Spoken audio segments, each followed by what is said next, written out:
We don't know what say Beethoven, what did he really want to write? We don't know. We know he was in Vienna. He had to write sonatas. He had to write symphonies and so forth. What was his muse really telling him?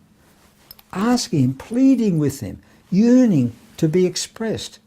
I don't think it came in bar lines, for God's sake, which kill the music.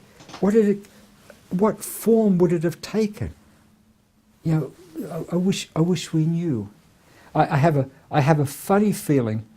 You know, I was listening the other day to my old friend Jelly Roll Morton, who of course was recorded at length by Alan Lomax late in life. But there's a song that he sings called Michigan Water. Michigan water tastes like cherry wine, you know, and it's so light because he has that French Creole sort of touch, you know, and it may be he was right that in his own way he did originate jazz, you know, but in his own way. But there's I can hear Beethoven so saying, yeah, I could relate to that. I can also hear Beethoven, and the quiet Beethoven, you know, the intimate Beethoven. Say the second movement is Opus 132, for example. But I can imagine Beethoven, the Beethoven of, say, the Appassionata, relating to Fats Waller. And if Beethoven was alive and knew that music today, what would it be? It would not be sonata form. It would not be the constrictions that have been put on music, as they're put on virtually all art forms. You know, there's so many constrictions, artificial constrictions. I'd love to know what Beethoven's muse was really singing to him. I've tried it. I've tried it actually, because see, Beethoven in the summer, as I mentioned, he would go to Heiligenstadt, which is now a suburb of Vienna. There it was like a little resort town.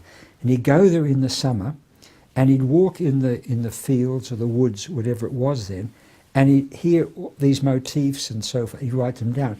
Then in the winter, he would turn them into established compositions.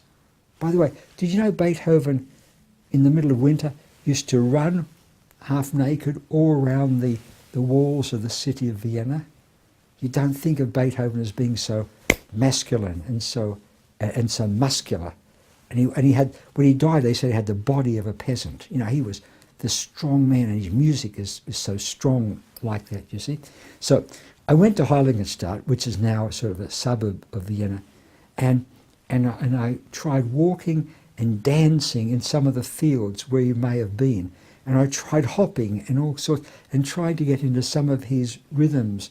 I didn't get any Appassionata come to me, but I got an idea of what it must have been like for him. But of course, a long time ago, and a lot more peace and a lot less development in there.